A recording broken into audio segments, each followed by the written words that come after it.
grand dialogue. Sigeka Foba. Le grand dialogue, l'émission de débat du studio Tamani sur votre radio. Chaîne Nibéro. Halud Mauni. Chaîne Nibéri. Sigeka Foba. Le grand dialogue. Le grand dialogue. Mesdames, Messieurs, bonsoir. Bienvenue au Grand Dialogue du Studio Tamani. Nous sommes mercredi 4 février 2014, 2015 plutôt, plus que 2 jours pour entrer en plein dans la célébration de la Journée mondiale de lutte contre l'excision, ce qui explique le choix du thème d'aujourd'hui, l'excision, le point au Mali. Ce phénomène touche 130 millions environ de femmes dans le monde. Au Mali, 85% des femmes sont touchées. Où est-ce que nous en sommes avec la lutte contre l'excision au Mali? Quelles peuvent être les conséquences sur la santé de la petite fille et comment lutter contre cette pratique? Nous poserons tout à l'heure la question à nos invités. Ces invités sont donc Dr Modibo Soumaré, gynécologue obstétricien qui interviendra par téléphone, Youssouf Bagayoko. Il est chef division plaidoyer et mobilisation sociale au programme national de lutte contre l'excision. Madame Diallo Assitan Diakité du CENIEX, elle est chef division production des messages au CENIEX. Moi, je suis Sira Bachili pour l'animation. Salim Douara assure la technique. Alors, bienvenue à vous, chers invités. Nous avons au bout du fil Dr Soumaré qui est gynécologue. Et ma première question va s'adresser à lui. C'est vrai qu'on entend plusieurs termes sur l'excision, notamment ablation, infibulation, mutilation. Docteur, nous sommes des profanes en la matière. Dites-nous, c'est quoi tous ces termes? Oui, bonsoir, docteur. Bonsoir, Madame Tito. Donc, c'est un plaisir pour moi d'être en ligne. Donc, en direct de cette émission, je me nomme Modibo Soumaré, médecin gynécologue, chef de service de gynécologie obstétrique, du centre de santé de défense de la commune 1 du district de Bamako. Donc, merci beaucoup. Cette émission m'intéresse à plus d'un titre. Étant spécialiste en la matière, je pense qu'on va beaucoup échanger par rapport à certains thèmes. D'abord, la définition. Donc, on parle d'excision ou encore de mutilation génitale féminine. Vous me suivez? Oui, je vous suis très bien. Toute intervention aboutissant à l'ablation partielle ou totale. Ça veut dire qu'on va enlever soit en totalité ou en partie les organes génitaux externes de la femme, ou alors une autre mutilation portant sur les autres organes féminins comme le sein, pour des raisons culturelles. Des raisons culturelles ou autres. Mais non pour des raisons médicales ou non thérapeutiques. Ça, c'est très, très important. Donc, l'excision est pratiquée pour des raisons socio-culturelles, socio-religieuses, mais pas pour des raisons médicales. Donc là, c'est très, très important. Et il s'agit dans les deux, même du bout d'un organe. D'accord. Du prépuce, du clitoris, des petites lèvres ou des grandes lèvres et autres, j'en passe. D'accord. Donc, est-ce qu'il y a une différence entre ablation, infibulation et mutilation qu'on utilise très souvent aussi? Bon, maintenant, effectivement, il y a une question de terminologie. Il y a une question de terminologie. L'excision rentre maintenant dans le grand groupe de mutilation génitale féminine. Donc, pratiquement la même chose, mais c'est les différentes variétés ou types qui font la différence. Je ne sais pas si vous voulez que je vienne sur les types d'excision. On va y revenir, le temps de faire réagir les autres. D'accord. Voilà.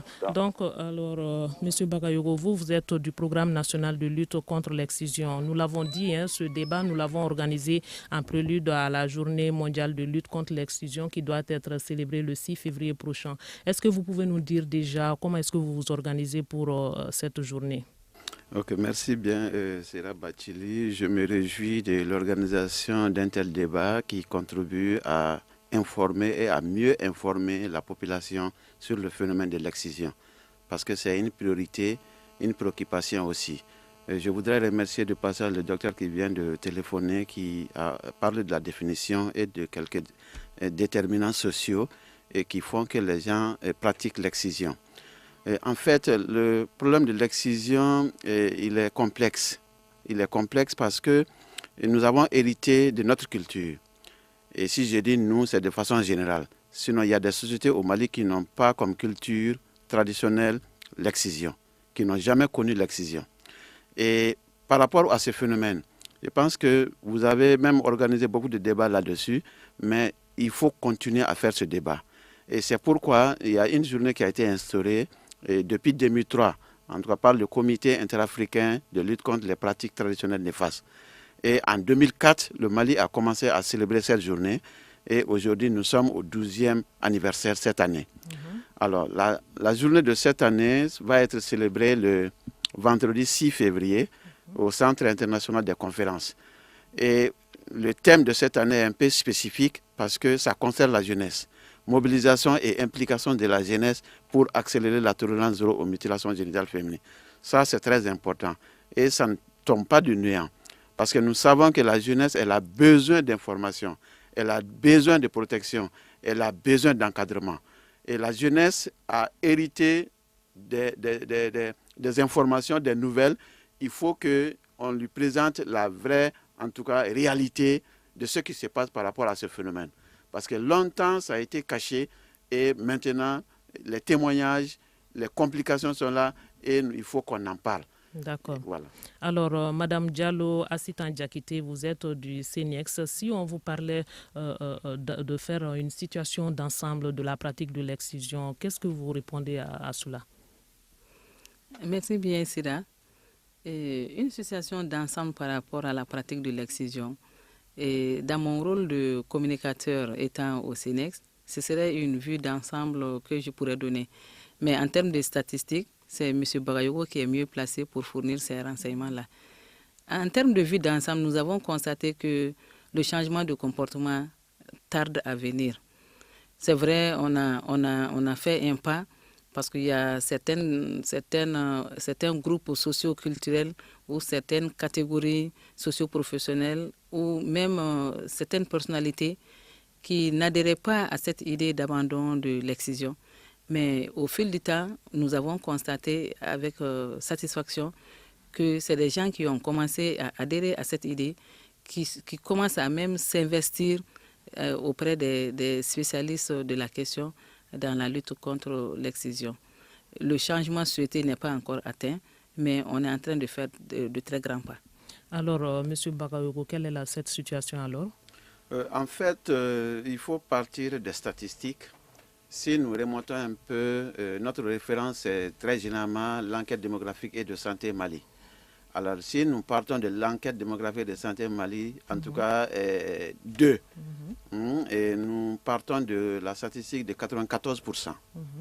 Alors, l'enquête démographique 3 donne à peu près 92%. Ça, c'est en 2001. En 2001. Et l'enquête démographique 4 donne en tout cas 85%. Ça, c'est en 2006. Alors, de 2006 maintenant à la dernière enquête qui est de 2012-2013, alors vous savez que pendant ce temps, le Mali était en crise. Alors, il fallait sortir des statistiques parce qu'il n'y a pas que l'excision qui soit concernée. Alors, il y a eu des enquêtes, mais les 3 régions du Nord n'ont pas été concernées par l'enquête démographique et de santé. Et sur les 8 cercles de Mopti, il y a 3 cercles qui n'ont pas été aussi enquêtés, notamment Douanzan, Tenenkou et Iwaro. Donc, les statistiques qui sont sorties de là, alors, montrent que 91% des femmes âgées de 15 à 49 ans ne sont pas excisées. Et sont excisées, je veux dire. Sont excisées.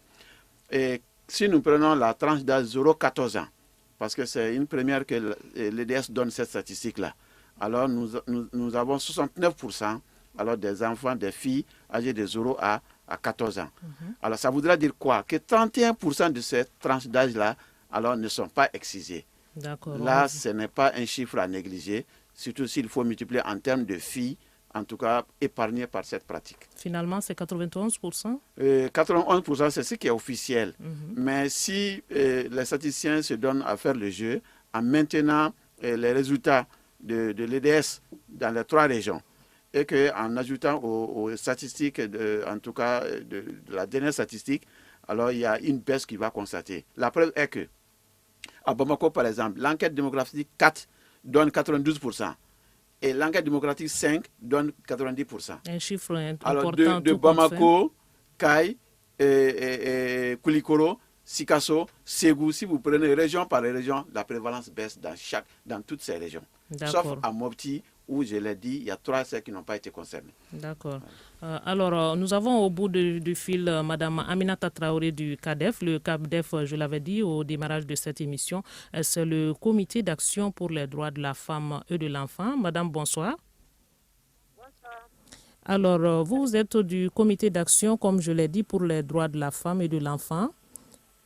Est-ce que vous pouvez nous parler de la situation de la pratique de l'excision au Mali de nos jours? Bon, la situation, je sais qu'il y a eu une amélioration parce que dans beaucoup de régions, on a constaté quand même qu'il y a certains groupes sociaux qui ont arrêté complètement la pratique, mais ça se fait d'une autre manière parce que la discrétion est de mise maintenant. Avant, au niveau des centres de santé, ça se faisait. Et puis, on a fait la campagne, il y a des gens qui ont abandonné l'excision, mais aujourd'hui, de plus en plus, d'autres le font dans la plus grande, je vous ai dit, dans la plus grande discrétion. Et l'âge des enfants pour l'excision a évolué aussi. Parce que c'est les bébés avant, les toutes petites, maintenant, les femmes arrivent à cacher au mari et à aller faire exciser leurs enfants, alors que c'est pour le bien des femmes qu'on veut bannir cette pratique-là. Alors, Madame Traoré, il y a certaines ethnies qui ne pratiquent pas l'excision au Mali. Hein. Est-ce qu'on peut avoir une idée de ces ethnies? Vous avez une idée? Nous, chez nous, on ne le fait pas. Chez vous, chez qui? Les Sénoufos ou? Je suis Sénoufo. Dans mon village, il n'y a pas de pratique de l'excision. Mais pourquoi? Il y a une explication? Ça veut dire que les gens sont conscients des conséquences déjà? Non, ça n'a jamais existé. Nous, on a bien c'est culturel. C'est culturel. D'accord. D'accord. Je vais revenir à Dr Soumaré. Dr Soumaré, vous nous parliez des types d'excision, infibulation, mutilation, ablation. Vous pouvez nous édifier sur ça? Ok, merci Madame Diko. Excusez-moi, je voudrais dire bonsoir aux invités qui sont soit dans le studio ou alors qui sont en ligne. Donc, c'est pour vous dire que j'attache beaucoup d'intérêt à cette émission. Bonsoir, M. Bakayoko. Il y en a là. Il y a une dame également du Madame Diallo. Madame Diallo, oui. Voilà. Donc, avant de passer à la classification, je vous rappelle que l'excision constitue aujourd'hui un problème majeur de santé publique. C'est un problème grave, crucial à l'échelle mondiale, à l'échelle nationale. Donc, il faudra une coordination de toutes les actions des partenaires techniques et financiers du ministère de la Santé et du Développement social pour venir à bout. Bref, ça c'était une petite parenthèse. Les différents types d'excision, on a 4 types. Le type 1, on appelle le type 1 c'est l'excision du prépuce avec ou sans excision partielle ou totale du clitoris. Donc, on coupe pas le bout du clitoris ou alors le bout du prépuce ou alors on coupe partiellement ou totalement le clitoris. Ça, c'est le type 1. Le type 1 maintenant, l'ablation du prépuce, du clitoris avec excision partielle ou totale des petites lèvres. Est-ce que vous me suivez? Le type 1, oui, je vous suis très bien. Le prépuce, soit on a le clitoris en entier ou en partiellement ou en totalité. Le type 2, c'est le prépuce, le clitoris et une partie des petites lèvres.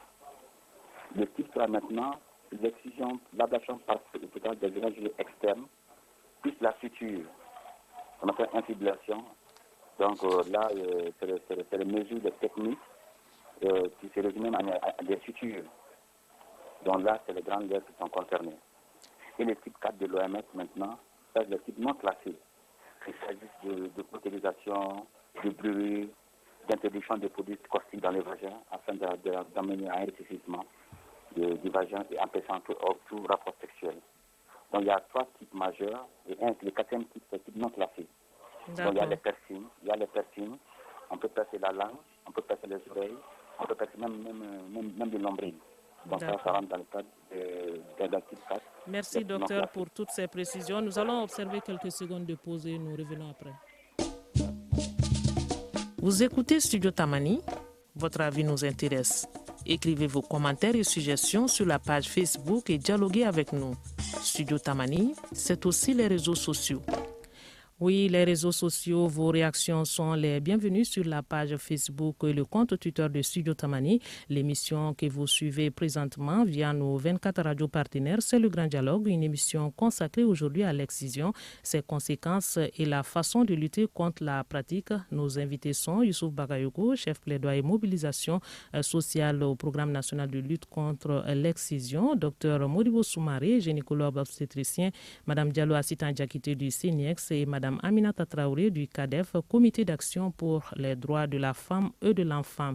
Et je reste avec Dr Soumaré puisque nous parlons des conséquences dans ce deuxième volet de l'émission. Dr Soumaré, l'excision est un facteur de risque sanitaire, a-t-on l'habitude d'entendre. Et quelles peuvent être les conséquences de l'excision sur la santé de la femme? Ok, merci. L'excision a des conséquences immédiates, tardives et lointaines. Les conséquences immédiates, c'est d'abord l'hémorragie. La petite qui peut se mettre à saigner abondamment. Donc, cette hémorragie peut souvent ne peut pas être jugulée et finalement ça peut aboutir au décès. Donc, il y a l'hémorragie, il y a la douleur atroce parce que l'excision est faite à chaud, sans anesthésie, sans conditionnement, sans soutien psychosocial. Donc, excusez-moi, c'est comme si on abattait la petite fille. Donc, la douleur est atroce, elle est effroyable. Après la douleur, l'infection, donc avec la pandémie du VIH aussi, donc les instruments utilisés ne sont pas stériles. Il y a un risque de tétanos, il y a un risque d'hépatite, même un risque de VIH. En conséquence immédiate également, on peut avoir la rétention aiguë d'urine. La petite fille qui a été excisée, donc avec l'accollement des organes génitaux externes, elle ne parvient plus à faire les urines. Donc c'est un problème. Également, le risque infectieux, je l'ai dit, il y a également le choc. Le choc parce que les organes psychologiques. Donc les organes génitaux externes sont innervés par des nerfs qui vont dépendre au cœur. Donc cette douleur accroche au choc, à la douleur, l'enfant qui peut faire un arrêt cardiaque. Donc ça c'est le conséquence immédiate, tout de suite qu'on peut vivre sur le site d'excision. Donc maintenant, les conséquences médicales tardives, c'est les difficultés d'accouchement. Là, on va en parler de long en large, c'est les dystocies. Voilà. Donc, et la complication majeure, c'est les fistules vésico-vaginales et recto-vaginales. Vous allez voir la petite fille qui est abandonnée, la petite fille qui est délaissée par sa famille, par sa communauté, même par ses parents. Parce qu'elle perd les urines, elle perd les selles, et elle sent mauvais. Oui. Elle est rejetée. D'accord, merci docteur. On va faire réagir les autres. Des hémorragies, vous l'avez entendu, monsieur Bakayoko, moi je ne vous apprends rien. Il y a des problèmes d'incontinence que le docteur Soumaré a évoqué tout à l'heure. Oui. Est-ce qu'il vous est arrivé de voir des cas comme ça, vous qui êtes du Programme national de lutte contre l'excision? Oui, tout à fait. Encore tous mes grands remerciements à docteur qui, avec ses collègues, travaille inlassablement pour informer d'abord, ensuite prendre en charge les cas de complications qui arrivent à leurs différentes structures. Donc nous voudrions en tout cas remercier sincèrement les agents de santé. Et ce que vous dites, c'est très pertinent et nous rencontrons quotidiennement des cas de complications identifiés, soit par les associations, soit par les ONG, soit par des particuliers qui nous saisissent pour nous parler des cas qui sont à leur niveau. Et dès que nous sommes informés, nous essayons de prendre contact avec non seulement la victime, ses parents et d'autres personnes proches à elle et pour pouvoir organiser sa prise en charge. Et je voudrais rappeler que l'année passée, il y a 2 ans comme ça, il y a la CEDEAO qui a financé une prise en charge des fistules. Et il y a 24 fistuleuses qui ont été identifiées, qui ont été prises en charge par les professionnels en la matière. Et après leur formation, elles ont bénéficié après leur prise en charge, elles ont bénéficié d'une formation. Formation sur la fabrication du savon, qu'on appelle la saponification. Et après cette formation, il y a un appui financier qui a été fait à leur endroit pour qu'arriver au niveau du village, qu'elles puissent s'insérer. Parce que vous comprendrez qu'avant de venir jusqu'à Bamako, ces femmes-là vont commencer à se traiter. Et le peu d'argent qu'elles disposent, elles vont tout mettre dans le traitement. Et elles reviennent, en tout cas à nous, démunis. Donc il fallait les soutenir dans ce sens aussi. Et il y a bien d'autres organisations qui œuvrent aussi dans ce domaine et qui font la prise en charge, non seulement à Bamako, mais ailleurs. Caille, Ségou, presque partout, parce que nous avons formé un pool de formateurs à Bamako. Formateurs sur la prise en charge médicale, sur la prise en charge psychosociale et sur la prise en charge juridique. Alors cette formation a été dupliquée au niveau des régions et nous comptons continuer pour pouvoir en tout cas atteindre toute une masse critique d'agents de santé et qui pourraient peut-être faire la prise en charge localement. Alors, Madame Diallo, vous qui êtes du CENIEX, la cellule communication du ministère de la Santé, vous avez déjà connaissance des conséquences sur la santé de la femme. Qu'est-ce que le CENIEX a fait à ce niveau par rapport à la sensibilisation? Alors, par rapport à la sensibilisation, généralement, pour accompagner les programmes, le CENEX fait des plans de communication. Des plans.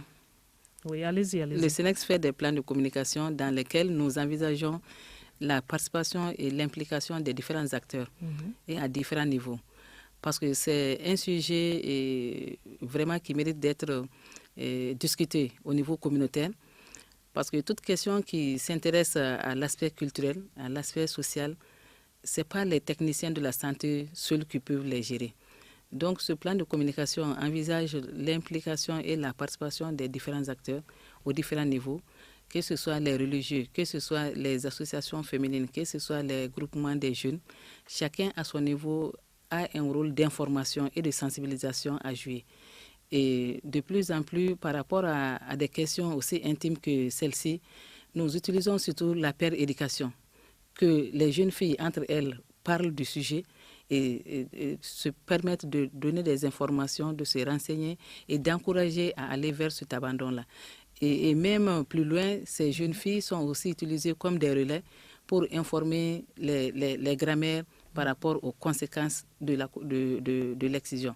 Parce que le constat est que beaucoup de grand-mères ou beaucoup de mamans ne font pas forcément le lien entre l'excision et les accouchements difficiles qu'elles subissent après. Les risques sanitaires sur la naissance. Voilà, sur la naissance qu'elles subissent après. Donc, la nouvelle génération, si je peux prêter ce terme-là, la nouvelle génération a une certaine connaissance.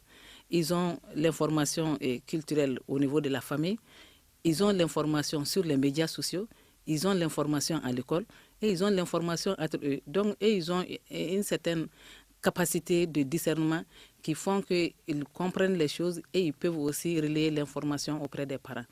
Donc, c'est un plan de communication qui envisage ces différentes stratégies pour qu'ensemble, on puisse se donner la main en vue de gérer la question de l'excision. Alors, Madame Aminata Traoré du CADEF, Comité d'action pour les droits de la femme et de l'enfant, j'imagine que dans votre lutte, vous mettez l'accent sur les conséquences de la pratique. On met l'accent sur les conséquences de la pratique, mais moi, ce que je voudrais dire, c'est par rapport à la communication. Il y a une certaine différence, parce que nous, les communications, c'est ponctuel et périodique. Alors que normalement, dans une situation comme ça devrait être continuel. Parce que tout le temps, il faut informer, continuer à informer, à éduquer même à la limite les gens à cette pratique-là. Parce que sinon, on oublie. Parce que quand on commence, on va fêter les 12 ans tout à l'heure, on va en parler pendant 1-2 semaines. Ensuite, on va le faire jusqu'à la au prochain anniversaire. C'est ça le problème justement ici, et en Afrique en particulier, en général au Mali en particulier.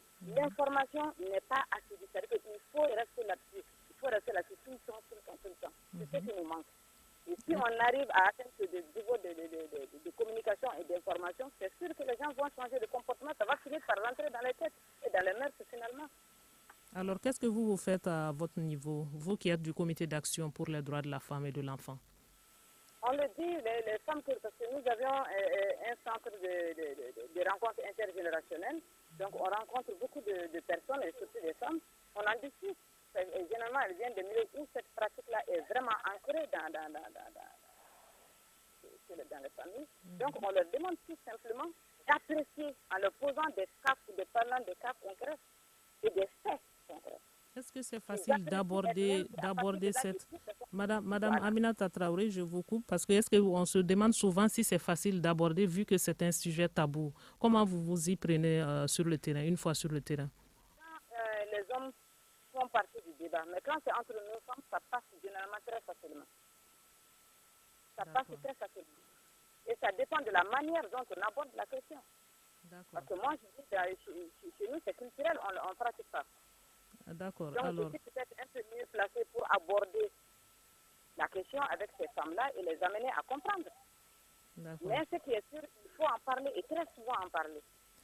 Alors, Monsieur Bagayogo, oui, Madame, merci. On va revenir à vous. Alors, Monsieur Bagayogo, vous êtes du Programme national de lutte contre l'excision. Madame l'a dit, les stratégies de communication sont jugées inefficaces. Est-ce que vous songez à mettre en place d'autres stratégies pour que la population cible soit atteinte? Merci. Je pense que les stratégies mises en place, dire qu'elles sont inefficaces, je pense qu'il faut relativiser, et connaissant le sujet qui touche l'intimité de la personne. On ne peut pas se permettre de l'aborder n'importe comment. Donc c'est pourquoi il faut du tact dans ce que nous faisons. Et nous avons mis l'accent sur la communication. Madame l'a dit, je la remercie parce que c'est notre préoccupation. Il ne faudrait pas se limiter seulement à la journée et il faudrait continuer à occuper l'espace médiatique toute l'année pour que les gens puissent bénéficier toujours de la bonne information. Parce que c'est ça aussi le goulot d'étranglement. On peut écouter, mais écouter quoi? C'est ça. Il faut qu'il y ait un professionnel à la matière qui puisse tenir le langage adéquat et qui puisse être accepté, en tout cas par les différentes sensibilités. Sinon, aujourd'hui, le sujet est désacralisé. Le sujet est démystifié. Aujourd'hui, dans des coins de brousse, nous nous rendons, on discute avec les femmes et avec les hommes en même temps. Ce débat s'est fait. Et quand vous pensez à quelques années seulement, ce n'était pas imaginable.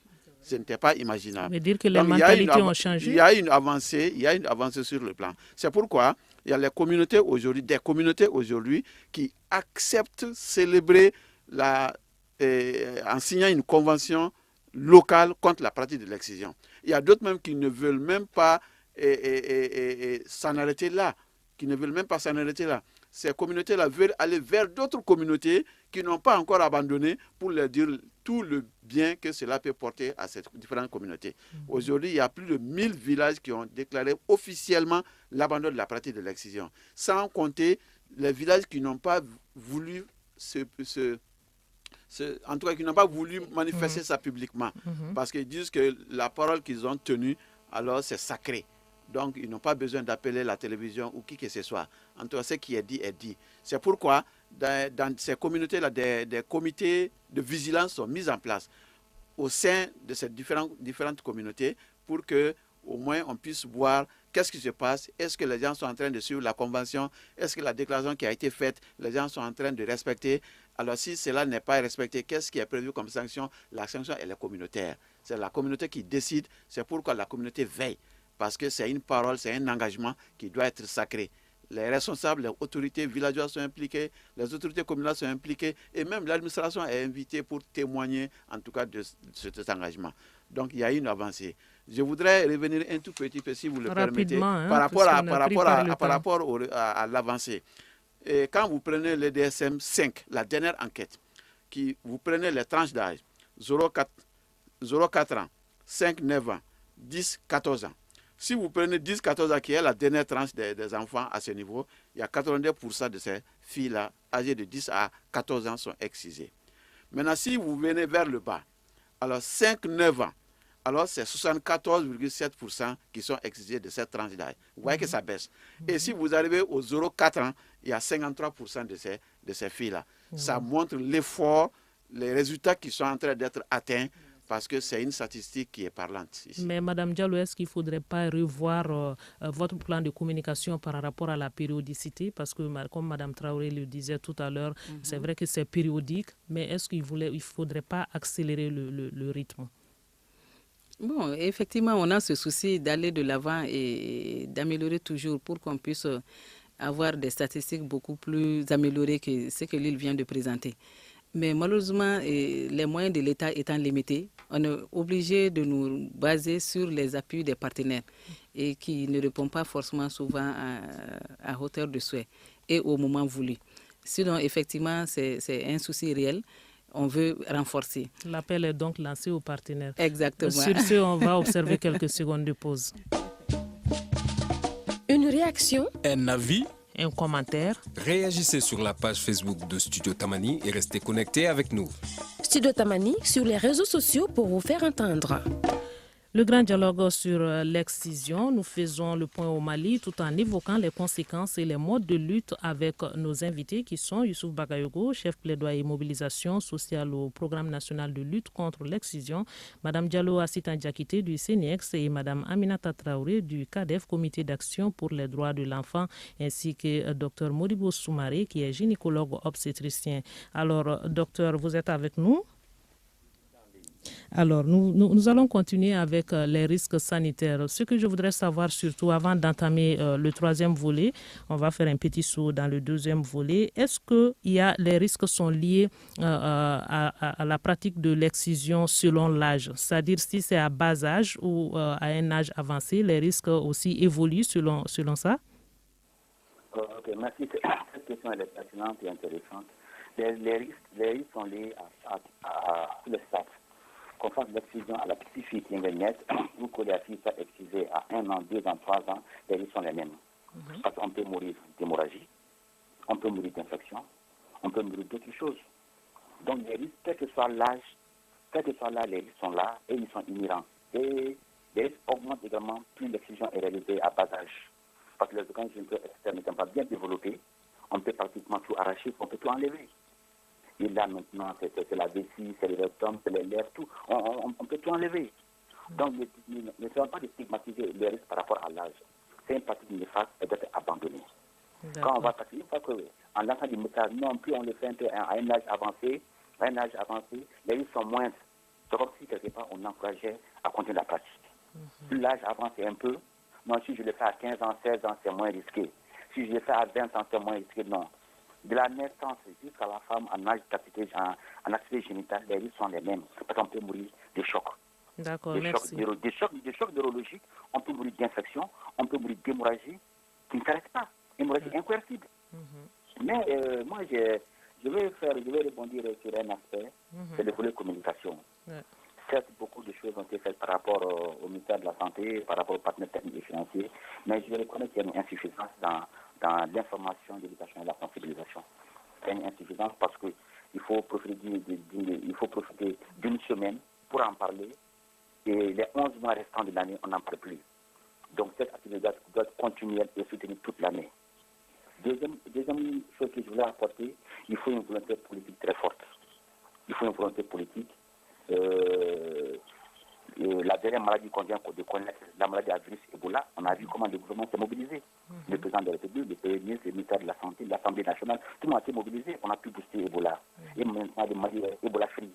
Je pense que si on fait les mêmes efforts par rapport à l'excision, je ne dirais pas qu'on peut amener les taux autour de 30-40%, mais les taux quand même vont baisser de façon significative. Également, autre chose que je voulais ajouter, il faut un leadership fort et un plaidoyer. Un plaidoyer à tous les niveaux. Au niveau politique, au niveau des institutions, au niveau de la société civile, des leaders communautaires et religieux. Bon, quand on fait des plaidoyers une fois par an, on le fait, on réunit la société civile, les leaders communautaires et religieux. On n'en parle une fois par an, ils vont oublier. Dans la salle, ils sont sensibilisés. Dans la salle, ils adhèrent. Mais ce n'est pas soutenu. Il faut aller même dans les domiciles, il faut aller dans les mosquées, dans les églises, dans les écoles. Bon, on réunit les gens à la mairie, on en parle, ils sont sensibilisés, ils ont peur. Mais si l'effort n'est pas soutenu, si l'effort n'est pas continuel, ils baissent un peu les bras et on a tendance encore à revenir à la pratique. Donc je pense que ce n'est pas la seule semaine qui va suffire pour fléchir la courbe d'excision. Ce n'est pas le seul moment qui va suffire, c'est toute l'année et de façon pérenne et soutenue. D'accord. Donc à partir à travers le ministère de la Santé, c'est partenaire. Oui. Et aujourd'hui, l'excision maintenant occupe un domaine transversal de la santé. C'est un domaine transversal. Oui. Ce n'est plus le seul problème du ministère de la Santé.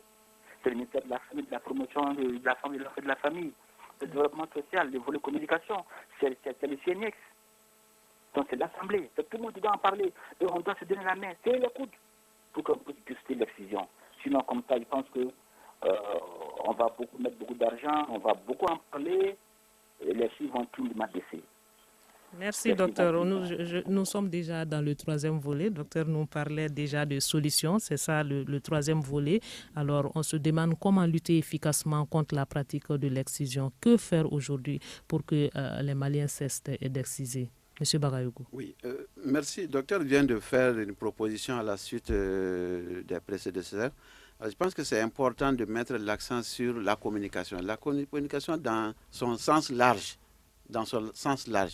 Je pense que c'est très important parce qu'un phénomène comme l'excision, alors, c'est ancré dans des traditions, c'est ancré dans des pratiques. Alors, il faut beaucoup plus de patience, beaucoup plus de communication, surtout de proximité. Surtout de proximité. C'est pourquoi nous avons initié avec l'UNICEF il y a quelques années, et d'autres partenaires l'ont suivi, alors une campagne multimédia. Alors, il s'agit de faire passer alors, par exemple, le théâtre forum dans une localité pendant quelques fois. Ensuite, le cinéma numérique ambulant pendant quelques fois dans le même village. Et ensuite, il y a une ONG qui vient encore pour faire la communication de proximité. Les visites à domicile, les counseling, les causeries, débats éducatifs. Donc, pour mieux, en tout cas, partager les informations avec la communauté. Et c'est la suite de tout ça que la communauté finalement, se décide d'abandonner la pratique de l'excision. Moi, je pense qu'il l'a dit, et je suis entièrement d'accord, qu'il faut amplifier ces actions de communication. Occuper l'espace médiatique, en fait.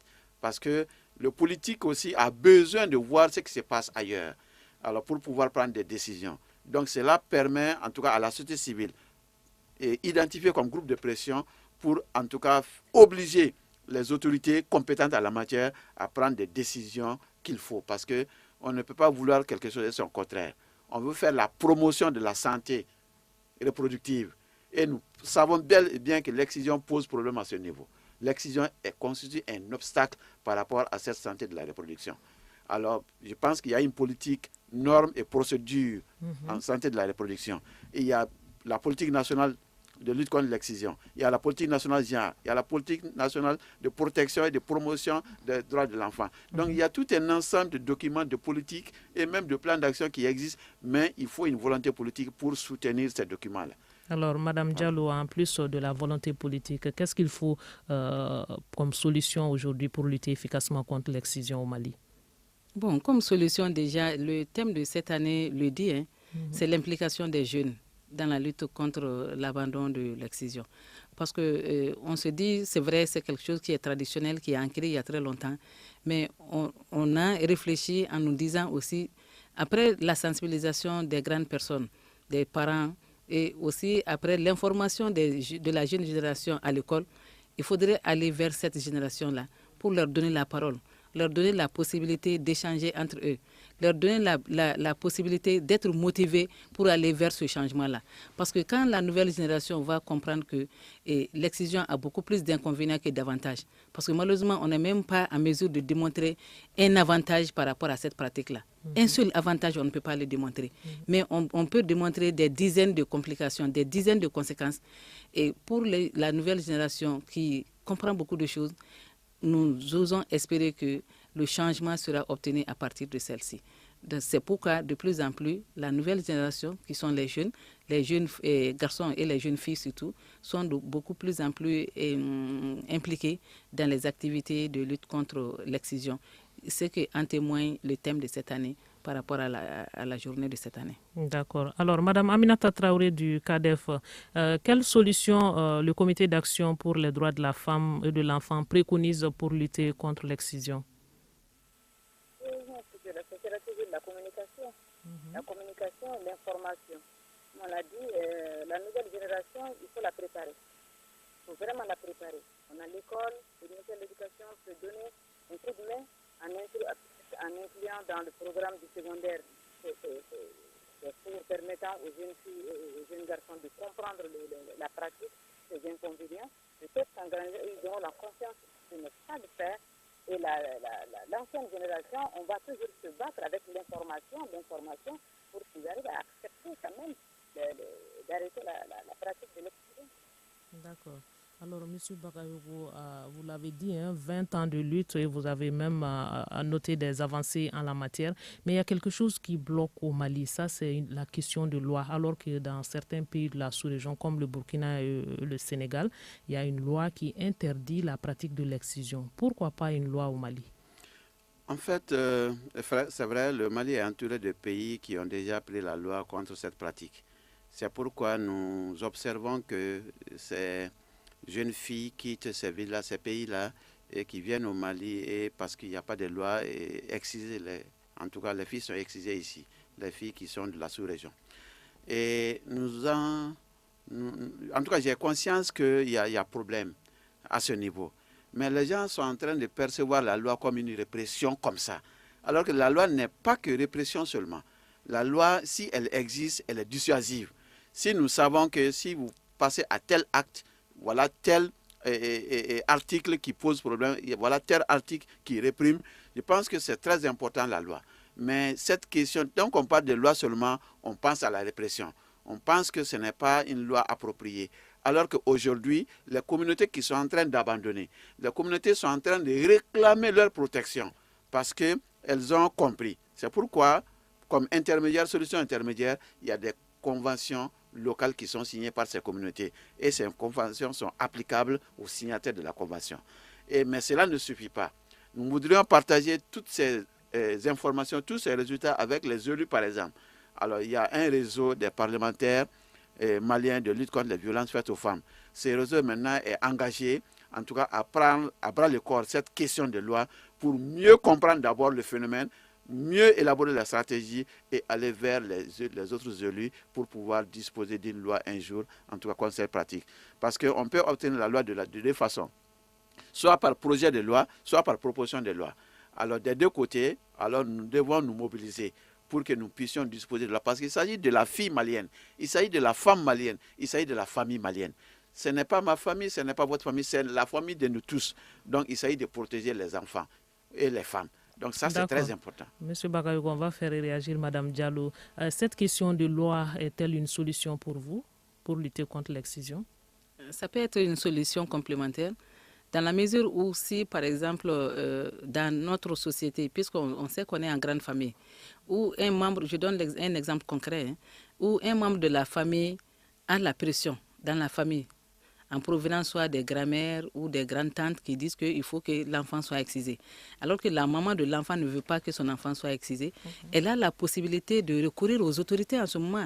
Si elle sait qu'il y a une loi qui est là pour la protéger dans son action, dans cette intervention-là, elle aura le courage et l'audace d'aller vers les autorités pour déclarer que je ne veux pas que mon enfant soit excisé, mais les membres de la famille m'imposent cela. Donc, c'est un exemple concret que je donne pour dire que la loi peut être une solution complémentaire par rapport au changement de comportement. Alors, Dr Soumaré, la loi est-elle un frein à ce phénomène? Non, je rejoins Mme Diallo en disant que il faut des lois, même si c'est des lois dissuasives. Au Burkina aujourd'hui, ils sont très très avancés par rapport aux lois. Le Burkina, le Sénégal, au Burkina même le voisin peut dénoncer la voisine s'il n'a pas excisé sa fille. Et au Burkina, des gens ont été même en prison. Mais après, ils ont vu des lois vraiment trop restrictives, des lois trop sévères. Après, ils ont revu. Mais je pense qu'en mettant des lois, on met un garde-fou. La personne va faire un peu faire attention. Si je fais ça, est-ce que je ne sais pas amener à la police, est-ce que je ne sais pas à la gendarmerie, est-ce que je ne sais pas devant les tribunaux? D'accord. La loi est obligatoire. Merci, Dr Soumaré. Allô? Ou un décret, quand on dit que c'est le président même qui a signé, je pense que cette loi peut avoir une force sociale. Merci, Dr Soumaré. Malheureusement, nous sommes au terme de cette émission. J'espère que Mme Aminata Traoré du CADEF ne va pas m'en vouloir. Voilà ce qu'on pouvait dire sur ce thème, l'excision, le point au Mali, grâce à nos invités, Youssouf Bakayoko, chef plaidoyer mobilisation sociale au PNLE, Dr Soumaré, gynécologue obstétricien, Mme Diallo Assitan Diakité du CENIEX et Mme Traoré, Aminata Traoré du CADEF. Nous avons pu faire le point de la situation de la pratique de l'excision au Mali. Ils nous ont édifiés sur les conséquences et la manière de lutter efficacement contre cette pratique. Cette émission vous a été présentée par Sira Bachili, réalisée par Ousmane Diadje Touré et la mise en onde était assurée par Salim Djouara. Merci de nous avoir suivis.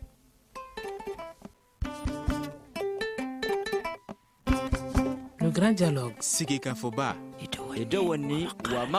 Le grand dialogue, l'émission de débat du studio Tamani sur votre radio. Chenibero. Halud Mauni. Cheniberi. Sigika Foba. Le grand dialogue. Le grand dialogue.